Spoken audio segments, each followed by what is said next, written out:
بسم الله الرحمن الرحیم.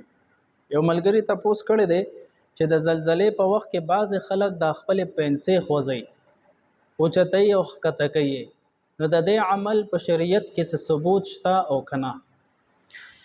زلزله دا د الله رب العزت د قدرت او د طاقت یو عظیم مظهر دی. فتاوی هندیه کې دی رجل کان فی البیت اخذته الزلزله لا یکره الفرار الى الفضاء بل يستحب لما روي عن النبي صلى الله عليه وسلم انه مر بحائط مائل فاسرع في المشي فقيل له اتفر من قضاء الله قال افر من قضاء الله الى قضاء الله. انسان په کور کې دی یا په بند ځای کې دی او زلزله شروع شي، نو مستحب دا دی چې دا انسان دی د ځان بچ کولو په غرض سره دا یو کلو میدان ته وځي، یو صحرا ته دی وځي. دا د شریعت خلاف نه دی. نبی کریم صلی الله علیه وسلم نه ثابت دی چې په یو دیوار باندې تیرېدو چې هغه غورځېدو طرف ته مایلو، نبی علیه الصلاۃ والسلام هغه دیوار سره په خپل قدمونه مبارک تیز کړل، تیزی سره د اکه ځای نه لاړو.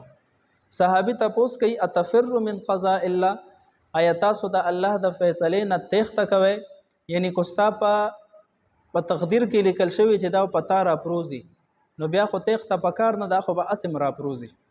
د تقدیر د فیصلې نه ولې تېښته کوئ؟ نبی علیہ السلام وفرمایل افر من قضاء الله الى قضاء الله، د الله د یو فیصلې نه مې د بلې فیصلې طرف ته ما فرار وکړو، زه لاړم. یعنی انسان به ځان بچ کولو کوشش کوي، د هغې باوجود کوم په یو مصیبت کې مبتلا شو، د هغې مطابق په دا ویل کېږي چې دا په تقدیر کې د دپاره لیکل شوي دي. علماء لیکلي دي که یو انسان زلزله شروع شي او دا د بار وتلو کوشش هم ونه کړي، پاک ځای باندې ولاړ پاتې شي، په دې حال کې د باندې چت را پرېوتو، کور را پرېوتو، مړ شو، نو دا شرعاً ګناهګار دی، ځکه د ځان بچ کولو کوشش نه دی کړی. پاتې شو دا چې دا بعضې خلک پنسي اوچتوي او ښکته کوي، نو شرعاً د دې هېڅ قسم ثبوت نشته او دا محض یو رسم دی، یو عادت دی، دې ته ضرورت نشته.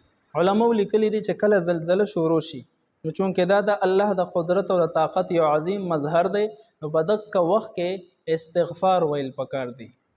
استغفر الله ربي من كل ذنب واتوب الیه، یا په دغه وخت کې انا لله و انا الیه راجعون دا الفاظ ویل پکار دي، یا په دغه وخت کې الله اکبر دا داسې کلمات ویل پکار دي چې د الله په کبریایي او د الله په لویوالي باندې دلالت کوي. نو دا پنسې خوځول دا محض یو رسم دی چې پرې غوستل ضروری دی. والسلام.